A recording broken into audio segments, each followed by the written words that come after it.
నమస్కారం చేస్తున్నాను. మీరు ఎందుకు కొంతమంది అడిగారు మీ బాధ ఏంటి, మీరు ఎందుకు నర్సింగ్ మీద వీడియోస్ చేస్తున్నారు, లేకపోతే ఎప్పుడో పాస్ చెప్పిందని ఎక్సెట్రా ఎక్సెట్రా క్వశ్చన్స్ అని నాకు వినిపిస్తుంది.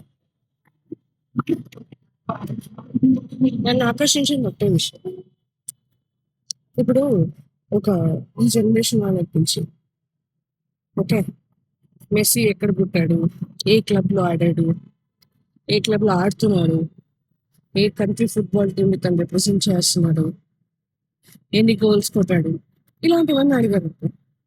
టకటకా చెప్పేస్తారు. కానీ ఒక పృథ్వీరాజ్ చౌహాన్, ఒక మహారాణా ప్రతాప్, ఒక ఛత్రపతి శివాజీ, ఒక లక్షత్ బోర్పుకర్, ఒక పప్పా రావల్, ఒక రాణా సాంగా, ఒక సంభాజీ మహారాజ్,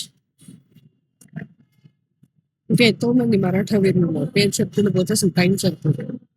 ఇలాంటి వాళ్ళ గురించి ఏం తెలుసు ఇప్పుడు రీసెంట్ గా సినిమాలు వచ్చే వరకు? అంత వెనకబడి ఉన్నాము. అంటే మన యొక్క అస్తిత్వం మనకే తెలియదు. ఇలాంటివన్నీ చూసే వీడియోస్ చేయాలనే ప్రేరణ నాకు ఏర్పడింది.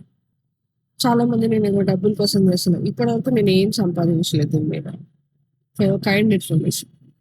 సో ఎవరైనా డబ్బుల గురించి నేను వ్యూస్ కోసమో డబ్బుల కోసమో చేస్తున్నాను అనుకుంటే అవును, తప్పేంటి? ఒకవేళ వ్యూస్ బాగా పెరిగి నాకు ఒక దాని నుంచి రెవెన్యూ వస్తే నీకేంటి నొప్పి? ఎంతో మంది అడ్డమైన ఎక్స్పోజింగ్ వీడియోస్ చేసి సంపాదిస్తున్నారు. వాళ్ళని వెళ్ళి క్వశ్చన్ చేసే రైట్స్ మీకు లేదు కదా, ఇది తప్పొచ్చిందా? కాబట్టి దయచేసి నా ఇంటెన్షన్ అర్థం చేసుకొని ఎంకరేజ్ చేయడానికి ప్రయత్నించండి చేస్తుంది.